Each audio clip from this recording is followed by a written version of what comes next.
ሰላም ጤና ይስጥልኝ እንደምንላችኋል የተከበራችሁ አድማጮቻችን ከልቦ ከቀረበው ትርታ 97.6 ኤፍኤም የሰዓቱን የ6:00 የዜና ሰዓት ይዘንላችሁ ቀርበናል። ንጉሱ በሪሁን ዜናዎቹን በመምራት እንደዚሁም ደግሞ በስፍቃድ ባልቻ ቴክኒኩን በመቆጣጠር አብረናቸው የጋራ ቆይታ እናደርጋለን። መሸጋገሪያውን ተከትሎ በቀዳሚው የሀገር ውስጥ ጉዳይ የዜና ሰዓቱን እንጀምራለን።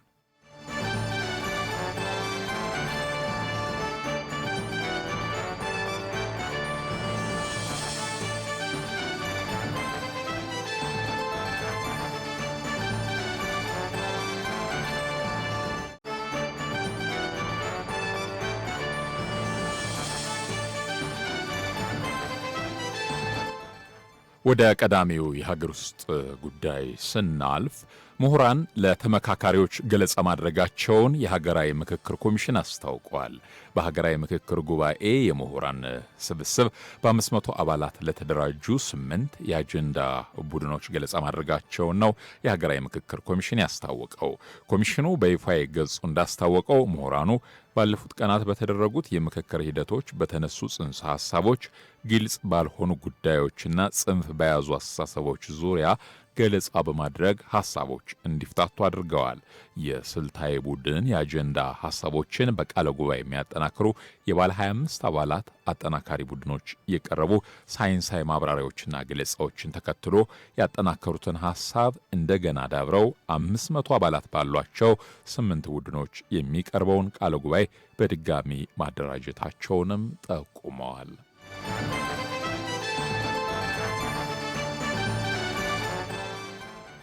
ወደ ተከታዩ የሀገር ውስጥ ዜና ስናልፍ የምናገኘው የአየር ንብረት ለውጥ መቋቋም ዘርፍ ፈርቀዳጅ ለመሆን እየሰራው ነው ሲል የኢትዮጵያ ልማት ባንክ አስታውቋል። የኢትዮጵያ ልማት ባንክ በአየር ንብረት ለውጥ መቋቋም ዘርፍ ፈርቀዳጅ እንዲሆን እየተሰራ መሆኑን ነው የባንኩ የቦርድ ሰብሳቢ ዶክተር ብሩክ ታዬ የተናገሩት። መንግስት የአየር ንብረት ለውጥን ለመቋቋምና ዘላቂ ልማትን ለማረጋገጥ የአረንጓዴ ኢኮኖሚ ስትራቴጂ ቀርጾ እየተገበረ ነው ብለዋል። ዶክተር ብሩክ የአረንጓዴ አሻራ መርሃ ግብር አንደኛው ዘርፍ መሆኑንም ነው የጠቆሙት። አረንጓዴ አሻራ የመንግስት ፖሊሲ ነው ያሉት ዶክተር ብሩክ ልማት ባንክ ብቸኛው የፖሊሲ ባንክ መሆኑን በማስታወስ በዘርፉ ባንኩ ፈርቀዳጅ እንዲሆን ሪፎርም እየተሰራ ነው ብለዋል። ሪፎርሙ ከአካባቢ ጥበቃ፣ ከታዳሽ ኃይል መሰረተ ልማት፣ ከአየር ንብረት ፈንዶችና ተያያዥ የዘርፉ እሳቢዎች አንጻር የተቃኘ ነው። የኢትዮጵያ ልማት ባንክ በዘርፉ ፈርቀዳጅ ባንክ እንዲሆን የሪፎርም ዝግጅቱ በጥሩ ሁኔታ እየተካሄደ እንደሆነ የባንኩ የቦርድ ሰብሳቢና የኢትዮጵያ ኢንቨስትመንት ሆልዲንግስ ዋና ስራ አስፈጻሚ ዶክተር ብሩክ ታዬ መናገራቸውን የባንኩ መረጃ ያሳያል።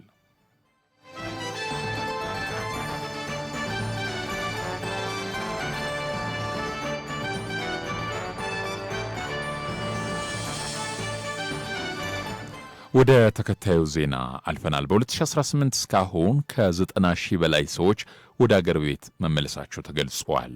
መስከረም 5 2018 ዓ.ም በተጀመረው ዜጎችን ወደ አገር ቤት የመመለስ ስራ እስካሁን ከ90 ሺህ በላይ ኢትዮጵያውያን እንዲመለሱ ማድረግ መቻሉን የተገለጸው በሳምንት ውስጥ በተደረገ 8 ዙር በረራ በሳውዲ አረቢያ በአስቸጋሪ ሁኔታ ውስጥ የነበሩ 1672 ኢትዮጵያውያን ወደ አገራቸው መመለሳቸውን የሴቶችና ማህበራዊ ጉዳይ ሚኒስቴር አስታውቋል። 1670 ወንዶችና አንድ ሴት እንዲሁም አንድ ጨቅላ ሕፃን ሲሆን ከተመላሾች መካከል ዕድሜያቸው ከ18 ዓመት በታች የሆኑ 34 ታዳጊዎች እንደሚገኙበትም ተጠቁመዋል። በሕገወጥ የሰዎች ዝውውር አስከፊነት ዙሪያ ህብረተሰቡን ለማስገንዘብ መደበኛ ያልሆነ ፍልሰትን ለመከላከልና ደህንነቱ የተጠበቀ ፍልሰትን ለማበረታታት የሚያስችሉ ተግባራት እየተከናወኑ መሆናቸው መገለጹን የተቋሙ መረጃ ያመለክታል።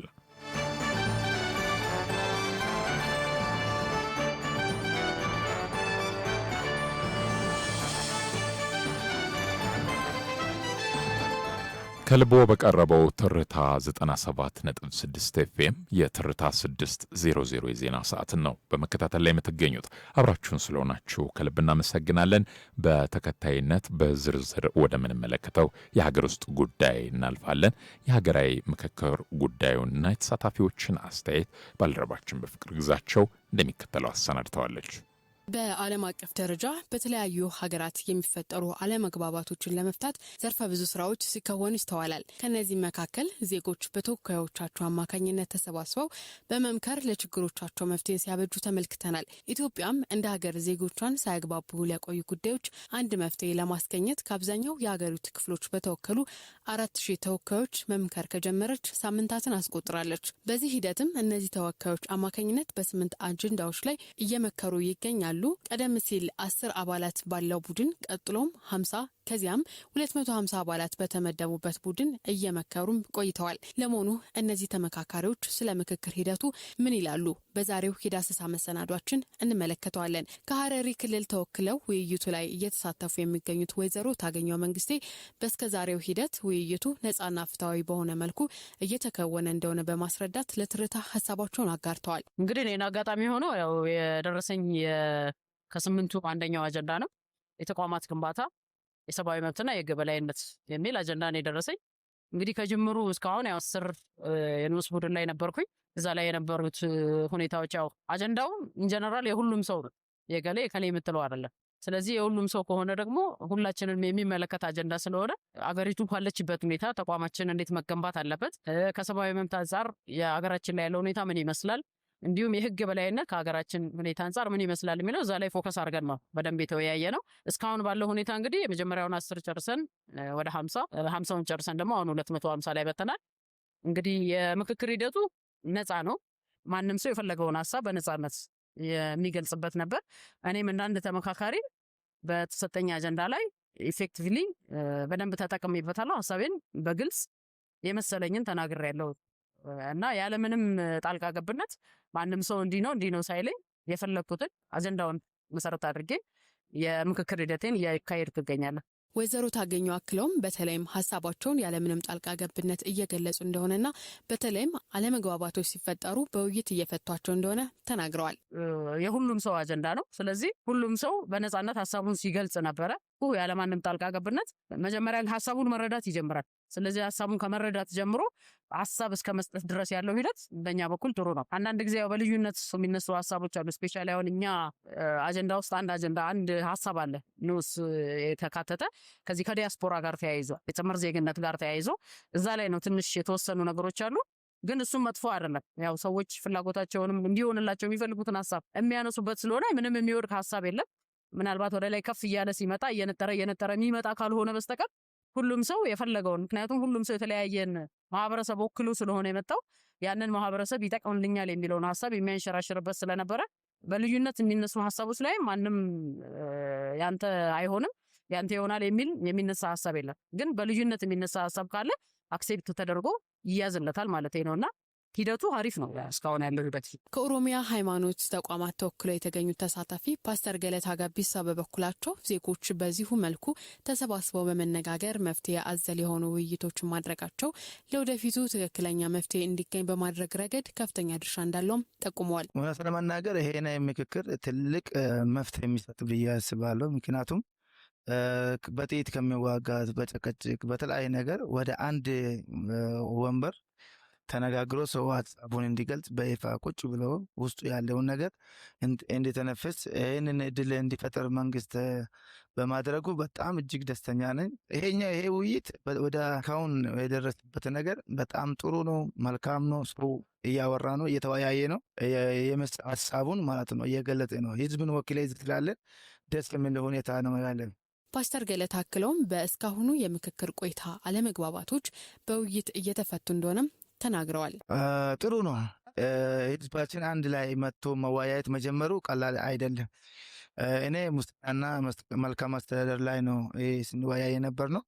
እንግዲህ ሙስና በኢትዮጵያ ውስጥ እንዳለ የዓለም ችግር ነው፣ የኢትዮጵያ ብቻ አይደለም። ይሄ አጀንዳ ራሱ ተከፍቶ መወያየታችን ትልቅ ነገር ነው። የአፋር ክልል መምህራንን ወክለው የተገኙት መምህርት አስቴር አራጌ ሌላኛዋ ተመካካሪ ናቸው።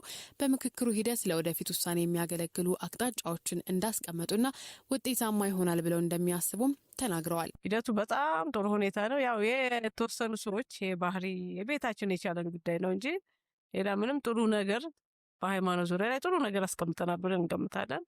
መንግስት ደግሞ ይሄንን ያስቀመጥነውን ነገር በትኩረት ሰጥቶ ልባት ይሰጥበታል ብለን እንፈራለን። አክለውም እንደሚሉት ከሆነ በተለይም በውይይቱ ሰዓት የሚፈጠሩ ሀሳብ አለመግባባቶች ሲኖሩ ቅሬታዎችን በአጀንዳ መልኩ እያስያዙ እንደቆዩም ተናግሯል።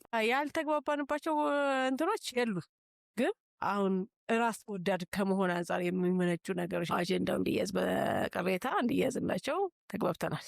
ወንጌላዊት ቤኛ ከደቡብ ኢትዮጵያ ክልል ኮንሶ ተወክለው የተገኙ ሲሆን የውይይት በተለይም ነጻነት የሰፈነበትና በተለይ አለመግባባቶችና ስነ ምግባር ጥሰቶች ሲፈጠሩ በውይይት እየፈቱ እንደሚገኙም ለትርታ ነግሯል። አጠቃላይ ሂደቱ ከጥቃቅን ቡድን ጀምሮ በጥሩ ሁኔታ ነው እየተመካከርን ያለ ነው። እኛ እንግዲህ የተመካከርን ያለ ነው በሃይማኖት ላይ ነውና የሃይማኖት ኢኩዋሊቲን ሴኩላሪዝም በሚለው በሁሉም እያንዳንዱ ሰው በነጻነት የራሱን ሀሳብ እየገለጸ እየተናገረ ተመካክረን ወደ 50 ሰብስበን መተን እስካሁን ያለው ቆይታ ጥሩ ነው ብዬ ነው የሚያስበው። ነጻነታችን የተጠበቀ ነው። አንደኛ ነገር በተቀመጠው መመሪያ መሰረት እየተመራን ስለሆነ ማንኛውም ሰው በነጻነት ሀሳቡን የሚያግለጽ መብቱ የተጠበቀ ሆኖ ገለልተኛነታችንን በዛው ልክ ደግሞ ያው እንደነ ቡድን እርቃር የለ ግን ትንሽ የሀሳብ ልዩነቶች የተፈጠሩ ወደ መስመር የመመለስ አቅጣጫን የማሳየት ስራ ሰርተን ሁሉም የተግባብተን ነው ወደዚህ ወደ 250 ተሸጋገር። ስነ ምግባሮች ጥሩ ናቸው። እንደነ ቡድን እስካሁን የገጠመን ነገር የለም። ቃለ ጉባኤያችን ተነቦልናል። የጥቃቅን ቡድኑ መጀመሪያ ተነበበ። ከዛም አልፎ ወደ 50 ተጠቃሎ ተጽፎ ተነቦልናል። ያልተካተቱ አንዳንድ ሀሳቦች ነበሩ። ይሄም እንዲስተካከል ብለን እንደገና ይዘው ቁጭ ብለው ጨምረውበት ነው ወደዚህ የመጣ ነው። በጣም ጥሩ ነው። ደስ ይላል። በዚህ ውይይት ላይ እንደ ድንገት የሚፈጠሩ አለመግባባቶች ካሉ ችግሮችን ለመፍታት በሚል እሳቤ የሀገር ሽማግሌዎችም ተሳታፊዎች ናቸው። ከነዚህ ተሳታፊ የሀገር ሽማግሌዎች መካከል መጋቢ ዘሪሁን ደጉ አንዱ ሲሆኑ ስለ ውይይቱ ያላቸውን ሀሳብ ለትርታ አካፍለዋል። እዚህ እንግዲህ አስታራቂ ሽማግሌዎች ነን። አለመግባባቶች ከተፈጠሩ እንድናግባባ ነበር የተመደብነው። እስካሁን ከተጀመረ ጀምሮ የተፈጠረ አለመግባባት ምንም የለም እና እያየን ነው፣ ዞረን እያየን ነው። የመታዘብ ስራ ብቻ ነው ያለው እንጂ የትኛውን ቡድን ላይ አለመግባባት ፍትም የሀሳብ ልዩነቶች አሉ። ኦፍኮርስ አሉ፣ ይከራከሩበታል፣ ይጨቃጨቁበታል። ፋይናሊ አንድ ሆነው ሲወጡ ነው ያየነውና እኛ ቁጥራችን ከ20 በላይ የምንሆን በዚህ የተመደብን ነበር እና በተለያየ እንትን ግን ምንም ከእጅ የወጣ አጀንዳ እስካሁን አላየንም። የዞርን ነው ያየን ሁሉም ጋር እና ምንም እንትን የለም ማለት የሀሳብ ልዩነቶች አሉ፣ ክርክሮች አሉ። ነገር ግን ወደ አለመግባባት የወሰደ የለም። ፋይናሊ በዛ መንገድ እየሄደ ነው። ኢትዮጵያውያን በባህላችን አብሮነትን በጣም ይወዳሉ። አብረን ያለ ነው። ሃይማኖት እንኳን ሊለያየን ያልቻለን። ለዚህ እንዲህ አይነት የዳያሎግ እድሎች በሚገኙበት ጊዜ ግን የሀሳብ ልዩነትን ተሸክመ መተ እዚህ መጨቃጨቅ መነጋገር ይሻላል። አንድ ቀን ከምትዋጋ 1 ዓመት እዚህ መቆየት ይሻላል። በጣም ነፃ ናቸው። ያሰቡትን ይናገራሉ። ቆጥበው ወደኋላ የሚሉት ነገር የሚፈቅዱት ነገር የላቸውም። ምክንያቱም ማን ምን እንደሆነ አያውቅም። እንደውም እኛን በተለየ መንገድ አስታራቂ ሆነን በየእንትኑ የምንሄደው እንጂ እያንዳንዳቸው ቡድናቸው ሲከራከሩ፣ ሲጨቃጨቁ፣ ሀሳባቸውን ሲያቀርቡ እናያለን። አወያዮቹ ደግሞ ፕሮፌሽናልስ ናቸው። ውይይቱን የሚመሩት በርዕሱ ላይ የገባቸው ናቸው እና ይሄ ግን በጣም ጥሩ ሆኖ ነው እኔ በግሌ ያየሁት። አጠቃላይ ይህ ውይይት እንደ ሀገር በርካታ በጎ ውጤቶች የሚጠበቁበት እንደሆነ ተሳታፊዎች ተናግረዋል።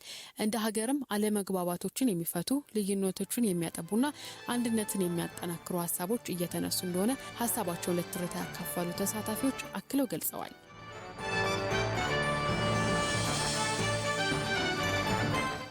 ከልቦ በቀረበው ትርታ 97.6 ኤፍኤም የትርታ 600 የዜና ሰዓትን ነው በመከታተል ላይ የምትገኙት። አብራችሁን ስለሆናችሁ እናመሰግናለን። ከውጭ ምንጮች ወዳገኘናቸው ዜናዎች እናልፋለን።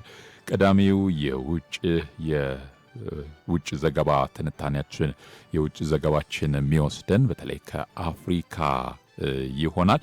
የቪክቶሪያ ሐይቅ የተወጠነው አዲስ የቴክኖሎጂ አሳ ጉዳትን በእጅጉ መቀነሱን የተነገረው በኬንያ ኩሱሙ ካውንቲ የባህር ዳርቻ ከ300 በላይ የአሳ አርቢዎች በተንቀሳቃሽ ስልካቸው የኦክሲጅን መጠን ያለበትን ደረጃ ማወቅ እንደቻሉ ተገልጿል። ከ450 በላይ የአሳ ማርቢያ ገንዳዎች ወደ ጥልቅና በኦክሲጅን የበለጸጉ የሐይቁ ክፍሎች በማዛወር ከከፍተኛ ጉዳት መታደጋቸው በዘገባው ላይ ተጠቅሷል።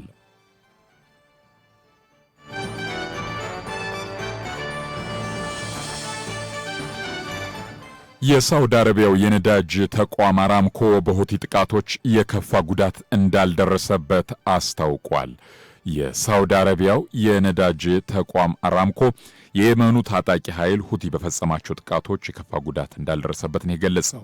የአራምኮ ፕሬዝዳንትና ዋና ስራ አስፈጻሚ አሜን ኤች ናስር ጥቃቶቹ የቁስና የአቅም ጉዳት እንዳላደረሱ ጠቁመዋል። በቀይ ባህር ጠረፍ ላይ በሚገኘው የተቋሙ ኦፕሬሽኖች ላይ የተፈጸሙ ጥቃቶች ጭምር ጉዳት እንዳላደረሱ ገልጸዋል። በኢራን የሚደገፉት የሁቲ ኃይሎች በሳውዲ አረቢያ ላይ ተደጋጋሚ ጥቃቶች መሰንዘራቸው ይታወቃል። ዘገባው የአልጀዚራ ነው።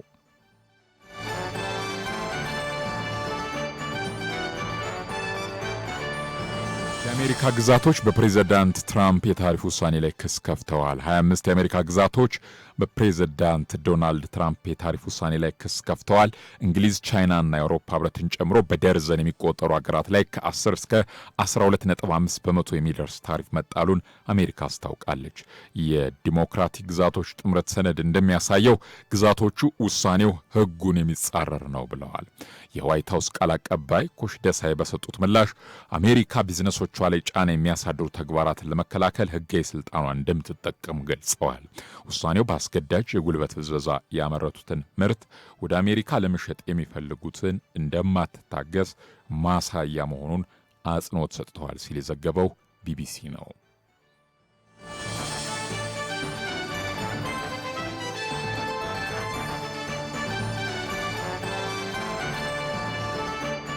አብራችሁን ስለሆናችሁ እየተከታተላችሁን ስለሆነ እናመሰግናለን። በተከታይነት ወደ አጫጭር የውጭ ቢዝነስ ዘገባዎች እናልፋለን።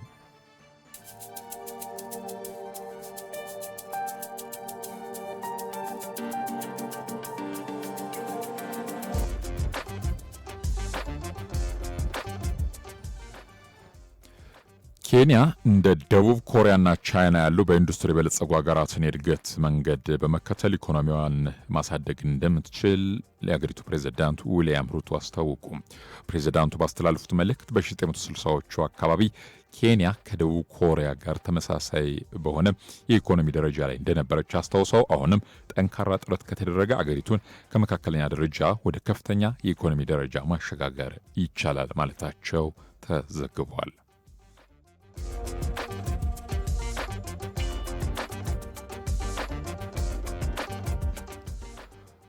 አሜሪካና ጃፓን የጃፓን የገንዘብ ኖት የን ዋጋን ለማጠናከር በጋራ ስራዎችን እየሰሩ መሆኑን አስታውቀዋል።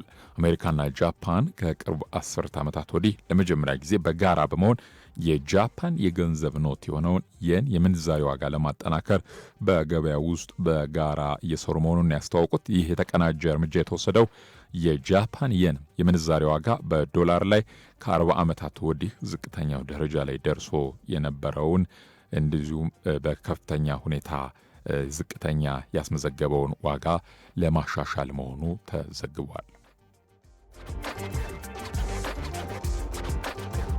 ውድ አድማጮች የቢዝነስ ዘገባዎቹ የተከታተላችኋቸውን ይመስላሉ።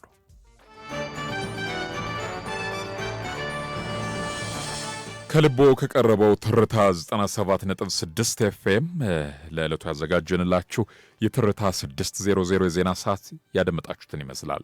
ንጉሱ በሪሁን የዜና ሰዓቱን በመምራት በሱ ፍቃድ ባልቻ በቴክኒኮ አብረናችሁ የጋራ ቆይታ አደረግን። ቀሪ የትርታ 97.6 ኤፍኤም የሬዲዮ ፕሮግራሞች እስከ እኩለ ሌሊት 6 ሰዓት መደመጣቸውን ይቀጥላሉ። እኔ በዚሁ ተሰናበትኩ። ሰናይ ቀን ይሁንላችሁ።